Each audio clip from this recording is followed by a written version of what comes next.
Monsieur Ruffin, quelle est votre réaction suite à l'annonce un peu inattendue finalement du Premier ministre donc de ce déclenchement de l'article 49.3 sur la réforme des retraites? Bonjour. Ils ont bâclé cette réforme. Ils l'ont bâclée d'abord dans les négociations avec les syndicats, avec les partenaires sociaux, y compris le MEDEF qui disait que le calendrier qui était proposé était intenable. Ils ont bâclé l'étude d'impact qui a été remise au Conseil d'État qui considère que les projections sont complètement lacunaires, qu'il n'y a pas de base pour étudier le projet sérieusement, et maintenant ils bâclent le passage à l'Assemblée. Ils auraient pu choisir un temps législatif programmé, à la place ils ont choisi une procédure accélérée, et on vient nous dire au bout de 15 jours, voilà, ça va pas assez vite, pour quand même un pacte social entre les Français qui existe depuis l'après-guerre. Ça fait 75 ans qu'il existe, ça fait 75 ans qu'il se porte plutôt bien, avec quelques trous dans la raquette, mais qui se porte plutôt bien, et là on vient de nous dire en 15 jours c'est trop long pour réformer ça, il faut aller plus vite que ça. Donc maintenant ils bâclent le passage devant l'Assemblée. Ils sont seuls dans le pays face à 2/3 des Français qui refusent ça. Ils sont seuls face aux syndicats. Ils sont seuls face au Conseil d'État. Et maintenant, il faut qu'ils passent en force aussi à l'Assemblée et qu'ils passent en force un samedi après-midi en catémini. Donc ils sont seuls. Et là, en l'occurrence, je trouve qu'ils sont un peu lâches.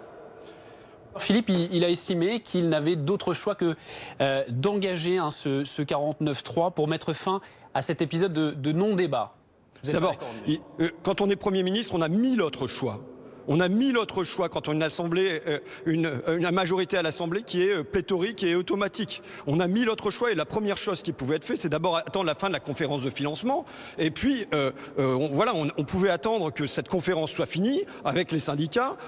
Et là, il a fallu que le calendrier social se calque sur le calendrier électoral. Et on entendait les députés qui disaient il faut que tout ça soit terminé avant les municipales. Quel est le lien entre un contrat social qui existe entre les Français depuis l'après-guerre et les municipales et le calendrier électoral? Il n'y en a pas. Donc ils ont voulu mettre en place une fausse urgence à faire cette réforme alors qu'il n'y avait aucune urgence. Et donc, très techniquement, le Premier ministre aurait très bien pu choisir d'avoir un temps législatif programmé, ce qui lui permettait d'avoir des débats normaux à l'Assemblée nationale, plutôt que de passer en procédure accélérée. Pourquoi avoir voulu passer en procédure accélérée? On leur a posé la question 10, 15, 20 fois pour savoir pourquoi ils passaient en procédure accélérée à l'Assemblée. Pourquoi ils avaient remis un projet de loi truffé de 29 ordonnances. Pourquoi leur étude d'impact qui nous remettait était lacunaire. Pourquoi on devait se taper 1000 pages en 5 jours.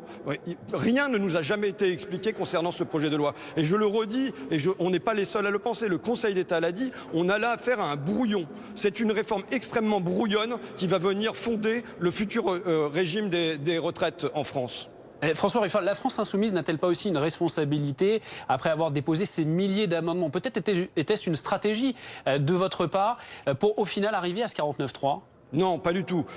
La stratégie, elle était en effet de ralentir. Quand on vient vous dire que vous devez passer en procédure accélérée et que ça doit se faire sous 15 jours, on ne comprend pas pourquoi la réforme du système des retraites doit passer en 15 jours. Donc la seule chose qui a été faite, c'est de dire il faut ralentir, il faut qu'on ait des débats sérieux. Il n'y a pas de raison qu'on se calque sur le calendrier des municipales. Reprenez à zéro, remettez-nous, et c'est ce que disait aussi le Conseil d'État, remettez une étude d'impact sérieuse qui permette d'avoir une discussion sérieuse autour d'un thème qui est extrêmement sérieux et préoccupant pour les Français. Et cette étude d'impact ne nous a pas été remise. Donc on souhaitait, et la droite de la même manière, c'est pas comme s'il y avait la France insoumise tout seul, la France insoumise, le Parti communiste, le Parti socialiste, les Républicains ont réclamé au moins que le débat ait lieu après la conférence de financement, de manière à ce qu'on puisse avoir un débat clair sur ces sujets. Et on peut pas avoir de débat clair quand les bases sur lesquelles ils sont fondés sont complètement floues, obscures, opaques. Parce que la vérité, c'est que il faut quand même revenir au fond du problème. La vérité, c'est la volonté du gouvernement de baisser la retraite de Français sans le dire.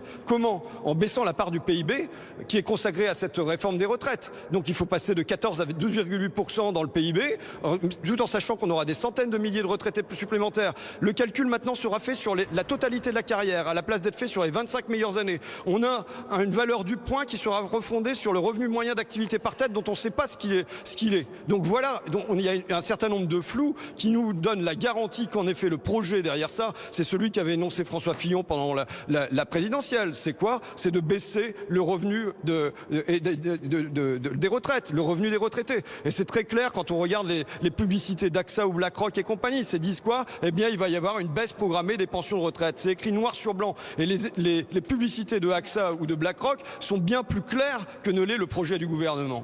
Merci.